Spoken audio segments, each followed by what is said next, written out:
Te lo voy a... No sé, tengo el chat. Veamos en las redes qué dice nuestra... Dice que estamos en vivo y que tenemos 44 minutos para atrás, Ok. descontando. Son las 6:27 de la noche en Chile, está oscureciendo, yo estoy en Valparaíso. ¿Qué hora es en México, Augusto? Acá son las 5:27 y estoy desde Monterrey, Nuevo León. Bienvenido Latinoamérica.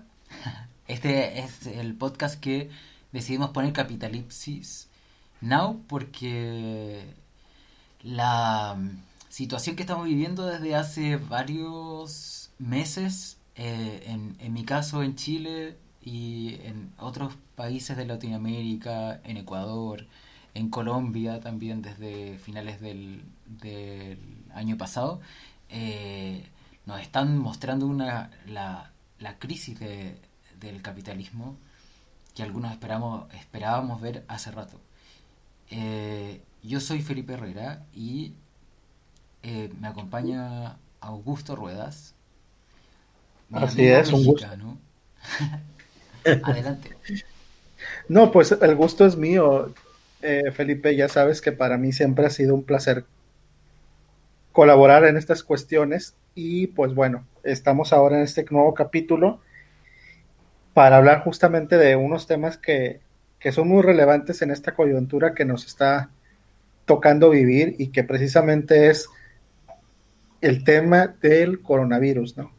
Sí, para contarle a los que nos están escuchando, bueno, este es el programa piloto, así que nos vamos a equivocar muchísimo. Estamos aprendiendo aquí a que desde los temas técnicos hasta cómo organizar los contenidos, pero básicamente, para hoy tenemos en nuestra pauta hablar de lo que nos tiene preocupados a todo el mundo, el coronavirus, pero no tanto desde el punto de vista quizás sanitario, sino desde los efectos políticos y las decisiones políticas que se han tomado y cómo se está reflejando los conflictos que tiene la sociedad en la que vivimos. Y también, por supuesto, hablar un poco de otras cosas que están pasando en paralelo y que también nos hablan de esta crisis, como el racismo en los Estados Unidos, otra crisis que se está viviendo, que también tiene que ver con lo mismo. Y, y no puedo dejar de mencionar que, que contarle a la gente y mejor que lo cuentes tú en realidad, que tú sabes de derechos humanos porque te dedicas a eso y ese es uno de los principales temas que nos preocupa también en esta área.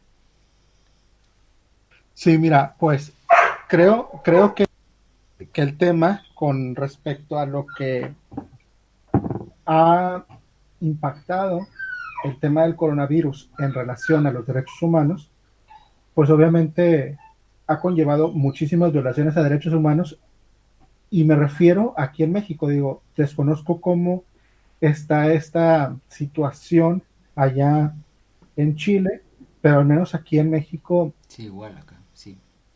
sí, o sea, parece que el pretexto perfecto para los gobiernos, pues para darse a sí mismo atribuciones que vengan a impactar en el ejercicio de los derechos humanos. Por ejemplo, te cuento algo muy rápido. Aquí en Dale. donde Sí, vivo, entremos rápido como en materia y vamos conversando, sí, poniendo las cosas.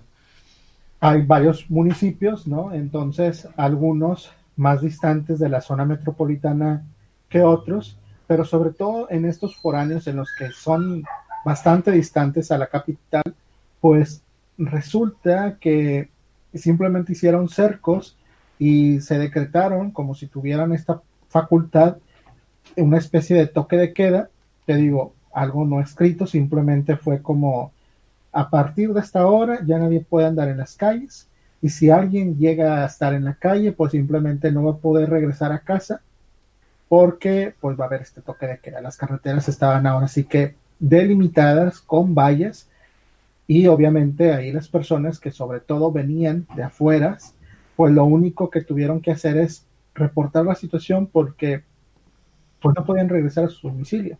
O sea, Pero no podían regresar a casa. eso por iniciativa de quién, eso fue al principio. Fue iniciativa Eso es un principio, pero continúa menos, pero sí que prevalece. Y por parte de los alcaldes o por parte mm, de los gobiernos municipales. parecido a lo que pasó acá. Al principio también. Bueno, en el caso de Chile, estamos recién, por ejemplo, yo estoy en Valparaíso, recién hoy día, en un par de horas más, comienza la cuarentena obligatoria que se viene pidiendo desde el principio de año. Y lo que pasó al comienzo es que igual, los alcaldes tomaron la iniciativa de empezar a cerrar sus comunas. Incluso hubo gente que se levantó a hacer barras para que no llegaran personas de Santiago, que donde partió el foco de contagio, que se iban a sus segundas viviendas.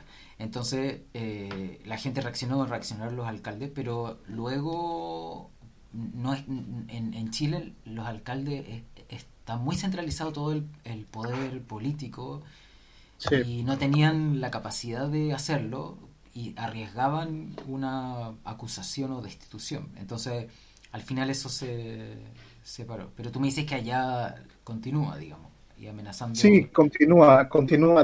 De hecho, detenciones arbitrarias, detenciones ilegales, abusos en el ejercicio del uso de la fuerza, porque de alguna manera la indicación, o mejor dicho, la facultad de vigilar las nuevas medidas o el cumplimiento de las nuevas medidas de portar el cubreboca cuando sales, si ingresabas a las tiendas comerciales, portar cubocas o careta en su caso, recayó principalmente en los cuerpos policiales. Entonces, sabes que ahí Ah, creo que también es una situación muy interesante de la historia del policía, de la gendarmería o del carabinero en Chile, ujú. pero acá obviamente también es algo bastante similar. Los cuerpos policiales de los municipios, inclusive del propio estado, pues nada, simplemente te veían sin cubreboca, te abordaban, te preguntaban y te golpeaban, ¿no? Prácticamente porque no traías el cubreboca y que en esencia es y era una medida de salud pública. Pero es que el Ejecutivo, ya sea tanto estatal o municipal, se encargaron de dar ese mensaje. El policía va a tener esto, mientras que el sector salud va a estar cuidando, pues obviamente en los hospitales y esta labor de atención. Pero sí, varias historias, ¿eh? Desde el ejercicio de la O, defensa de los derechos humanos. o sea, se militarizó la gestión de la pandemia rápidamente. Sí, sí, pareciese que sí. Y eso fue iniciativa o sea, tú me dices desde los municipios parte de esto, pero ya que el Munici- gobierno central, ¿qué postura tomó? el gobierno federal acá en México, mira, afortunadamente, a diferencia de lo que pasa en Chile, pues nuestro sistema de gobierno es una federación. Entonces, de alguna u otra manera ha sido esto una ventaja y una desventaja como en todas las cosas. Ujú. Una de las ventajas ha sido que las respuestas a la situación del COVID en algunas medidas ha sido más acelerada que otras. Se han ¿Ya? anticipado en algunas otras, han recurrido a una creatividad muy buena para que las personas tomen conciencia. En algunos municipios se instalaron túneles sanitizantes, aunque después se diría que no era la mejor solución porque creaba una falsa expectativa, pero te digo, sí que existieron estas medidas creativas, interesantes, novedosas. Pero desde el gobierno federal, a diferencia de en otras administraciones, que de hecho muy probablemente algunos y algunas radioescuchas recuerden, era de que en el 2009 en México surge una situación, un brote de un nuevo virus, el H1N1, Ah, que, ¿no? ya, Todos sí, recordarán sí. esta influenza, sí, sí, sí. Y en ese momento, bueno, pues estábamos en épocas militares estrictas, muy, muy, muy estrictas, porque recordemos que todo era una guerra, guerra contra el narco, guerra contra esto, guerra contra aquello, y se sumó esto. Entonces, eso impregnó totalmente. Que es muy parecido a lo que la postura que tomó Piñera acá al principio con el coronavirus. También era la guerra contra este enemigo poderoso que no se cansa de repetir. Sí, bueno, de hecho sí es muy parecido Sí. el corte. En este sexenio, digamos que de hecho se cuidó el lenguaje.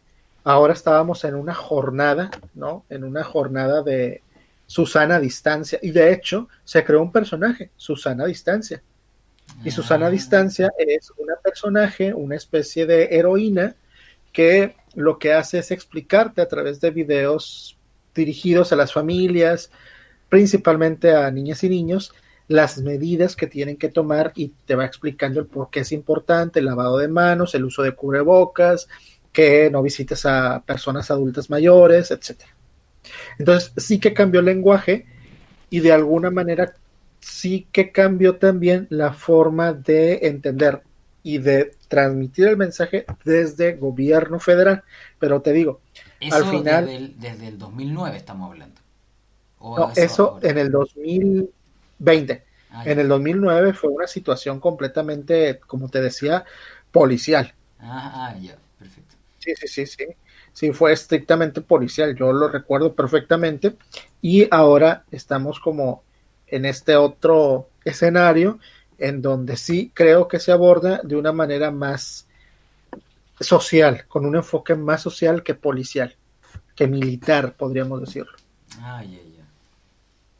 Acá estamos un poco viviéndolo desde la estela de reclamos que dejó el estallido de octubre, del 18 de octubre, que consolidó un enojo de la mayoría de la sociedad chilena con, primero con el, el, el, el, la falta de seguridad social, si lo podemos reducir en algo, pero luego elaborándose, como sabemos, hacia una crítica al modelo, una demanda por nueva constitución y más Sí, directamente una demanda contra Sebastián Piñera que simboliza el modelo neoliberal en Chile. Eh, en eso nos pilla el coronavirus y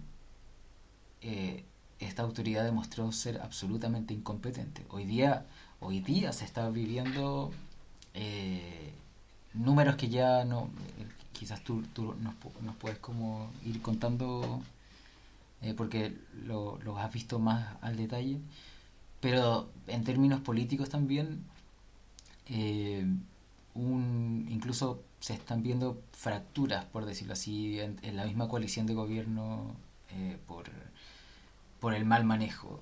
Eh, es como una incapacidad general de tomar decisiones correctas. Decidieron, por ejemplo, llevar cajas de alimentos en vez de depositar dinero a la gente.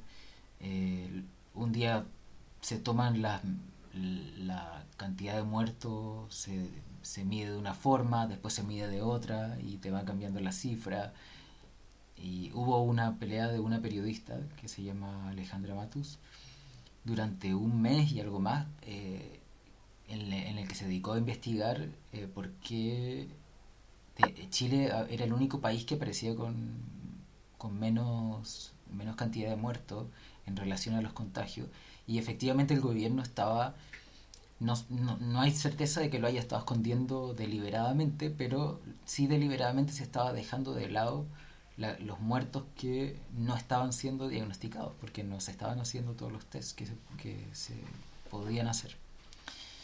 Y claro, ahora estamos así, como yo te decía, en Valparaíso, comenzando una cuarentena después de 100 días sí.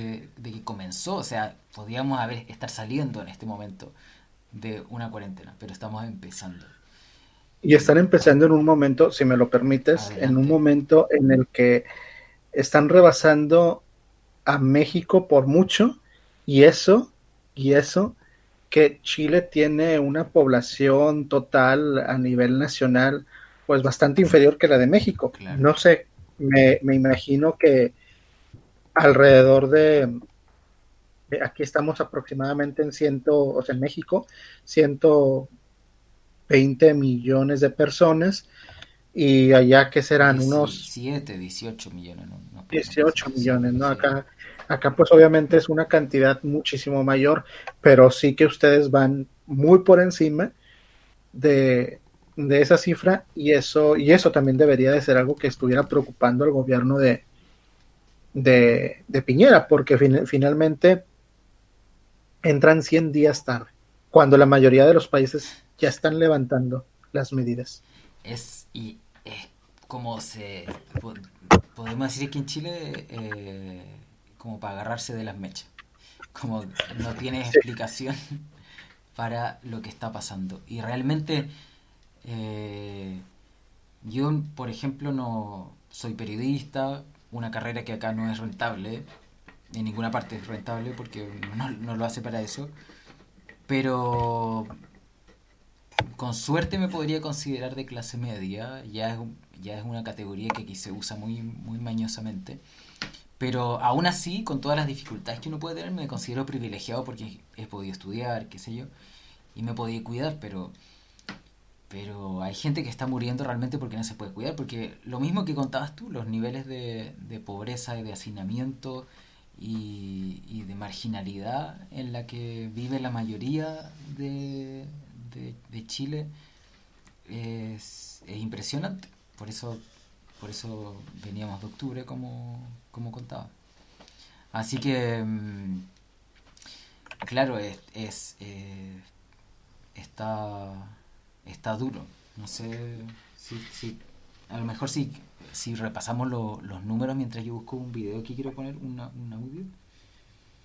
sí. Si tienes los números ¿Qué? de contagios que habíamos estado repasando antes como para... Y fíjate, aquí en este ranking que te comentaba previamente de la Universidad de Johns Hopkins, tenemos pues que México está por debajo de Chile, ubicado en el puesto número 14, Chile en el número 13, o sea, inmediatamente antes. México tiene un acumulado de 133.974 personas con Contagiados. COVID-19, Ujú. y Chile tiene 160.846 personas. O sea, prácticamente 30.000 casos más de pacientes con COVID. Aquí Siendo hay una gran diferencia. millones menos en población.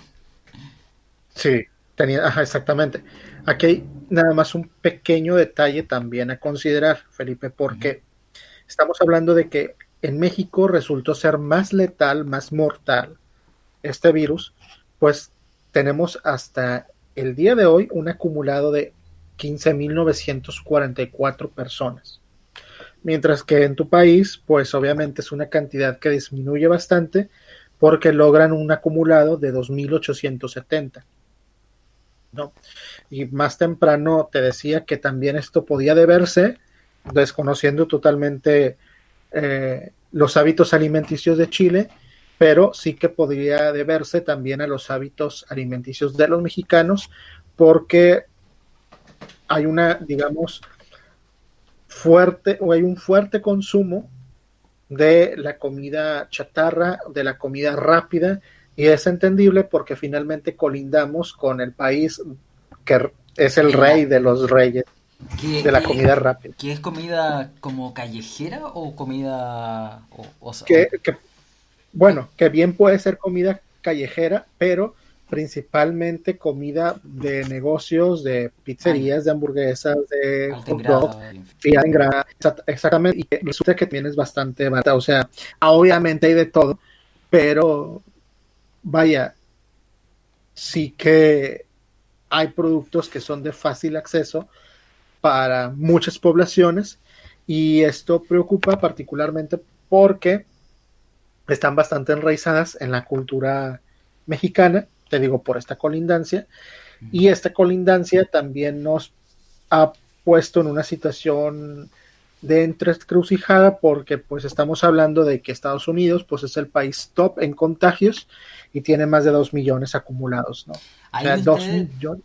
2 millones, sí. Tú me contabas ahí una historia muy interesante de por qué tuvieron que levantar la cuarentena en México, cómo se vieron presionados por Estados Unidos, si la puedes compartir, Sí, es muy interesante esa historia. sí, claro, la jornada esta denominada de sana distancia, traducido como cuarentena, pues básicamente terminó por levantarse a pesar de que no se ha domado, o sea, la curva sigue ascendente, como ustedes lo podrán ver en diferentes plataformas.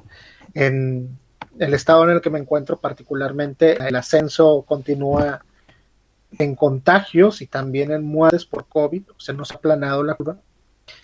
Y se relajaron las medidas o se tuvieron que levantar porque las empresas y principalmente el gobierno estadounidense comenzó a presionar al gobierno mexicano, porque hay que recordar también, o hay que tomar en cuenta, que muchas de estas empresas pues tienen cadenas de suministros aquí en México, desde lámparas, autopartes, etcétera, Mm. y lo que se arma, que por supuesto le da trabajo a muy mexicanos Mexicanos, creo. y mexicanas, se termina por enviar a México, a Estados Unidos, perdón, para que continúe con el ensamblado.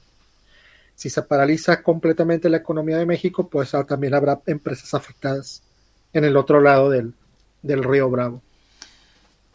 Y por lo tanto se optó por la economía. En ese, Y se optó por la economía en ese sentido.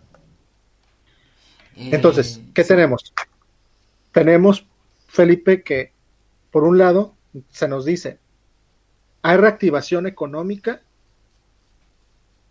prescindiendo de aquellos giros no esenciales, pero los riesgos a la salud continúan. Entonces, a las personas, a la mayoría de las personas, le ha sido muy complicado entender ese mensaje, porque ¿cómo es posible que me digas que sí tengo que salir a trabajar, que sí puedo hacer ciertos trámites, que etcétera, ¿no?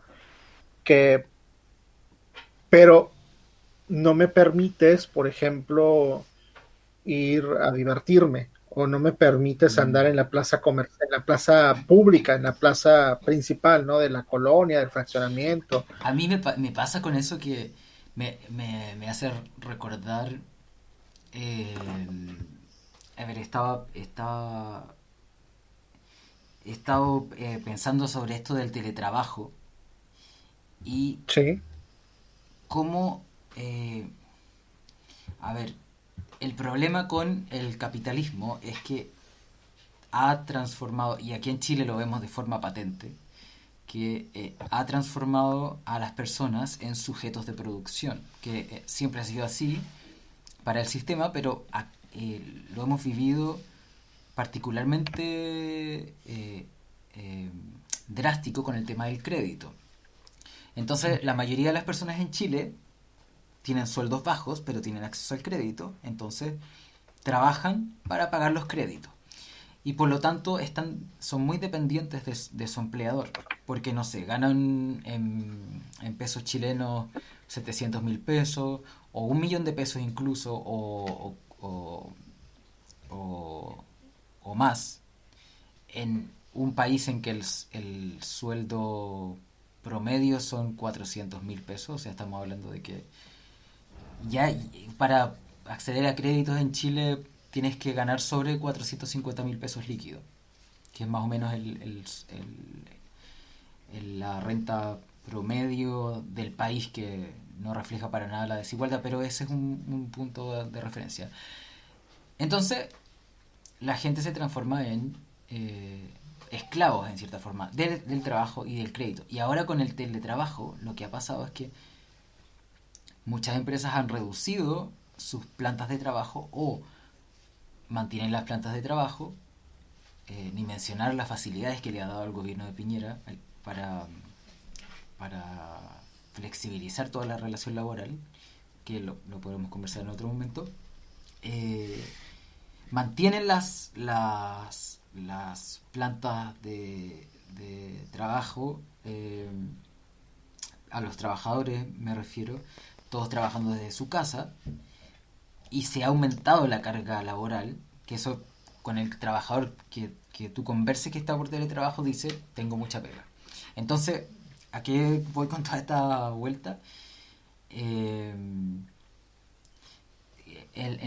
Tal como tú cuentas y como se ve la experiencia de Chile, y me imagino que en el teletrabajo que pasa en general en toda Latinoamérica, que en general no ha sido muy común, terminas con sujetos que están encerrados en sus casas trabajando y lo único que hacen es trabajar y producir. Ah, nos fuimos, vamos a volver. Tenemos un problema técnico, vamos a volver.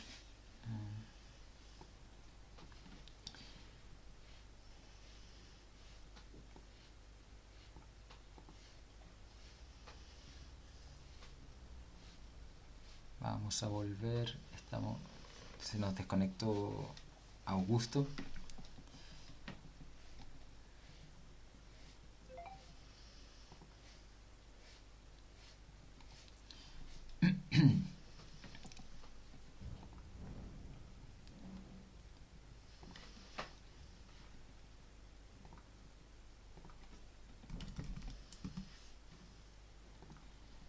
Ahí estás. Está.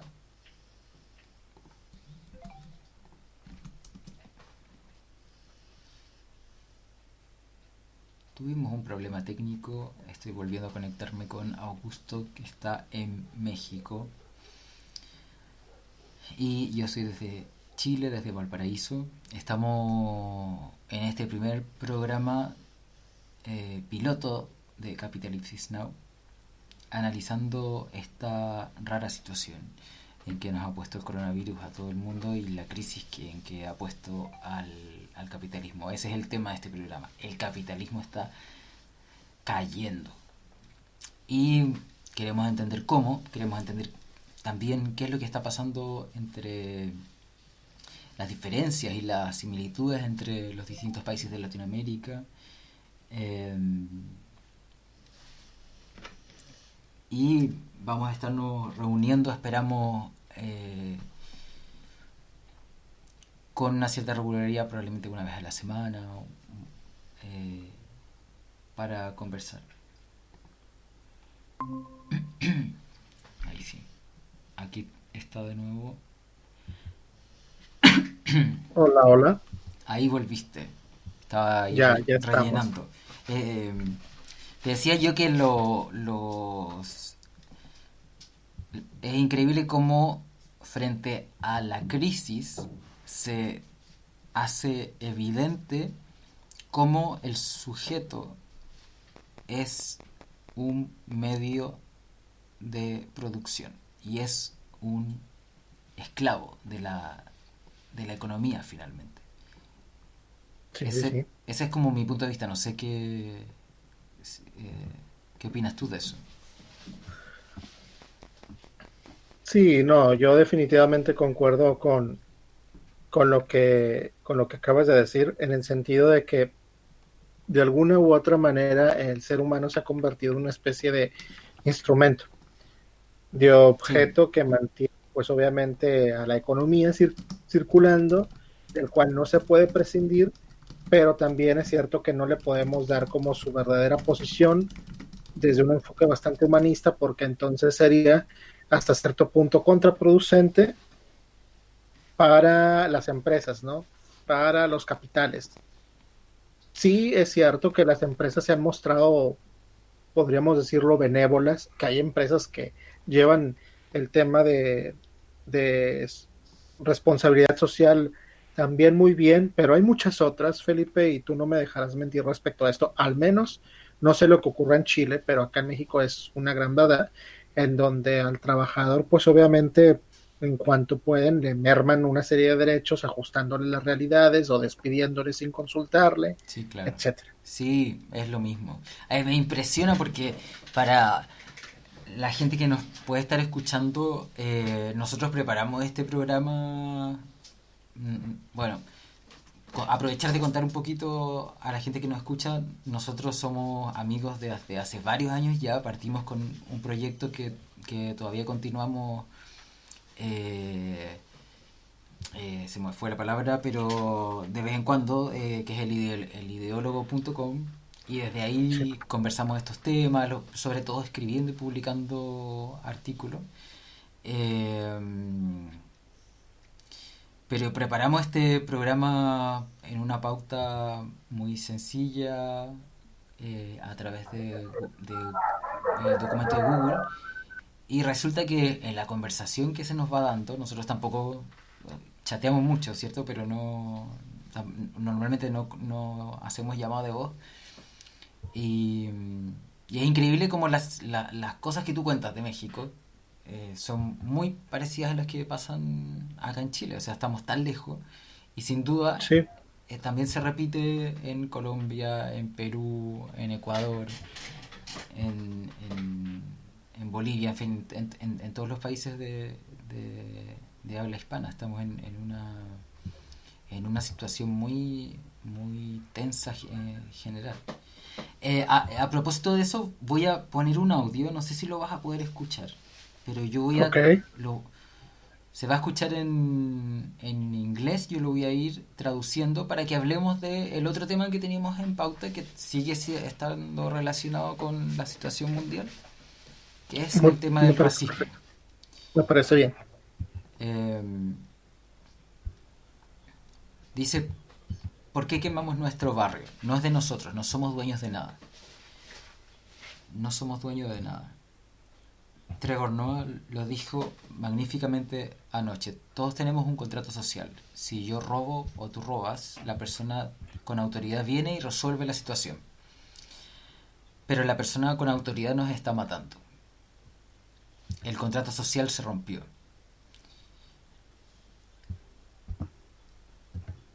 Y si el contrato social se rompe, ¿qué me importa que se queme todo? Ustedes rompieron el contrato. Cuando nos matan en las calles y no nos protegen.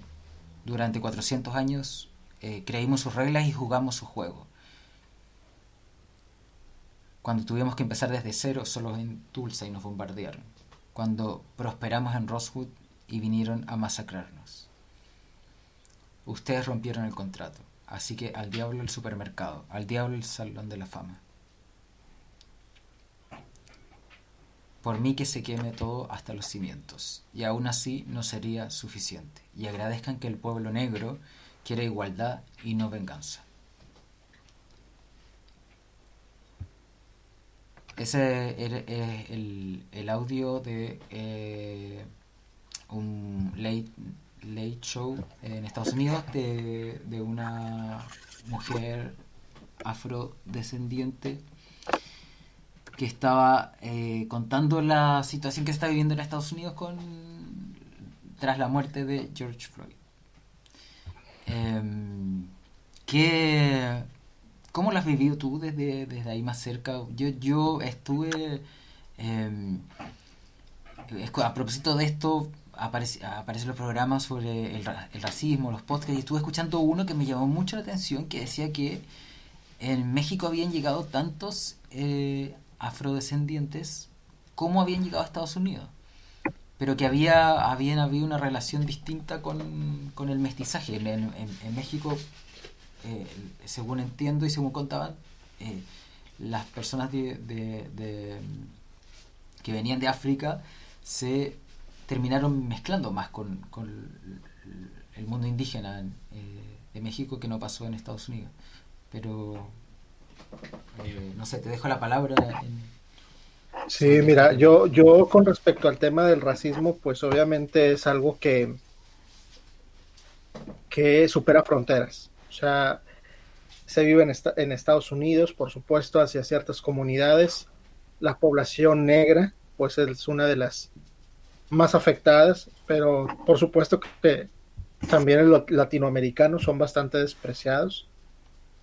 Ujú. No se diga, por ejemplo, con la llegada de Donald Trump, que se encargó, porque quienes lo saben le dieron seguimiento a su campaña y a sus discursos particularmente, pues era el Bat hombre, ¿no? El mexicano Bat hombre, decía él.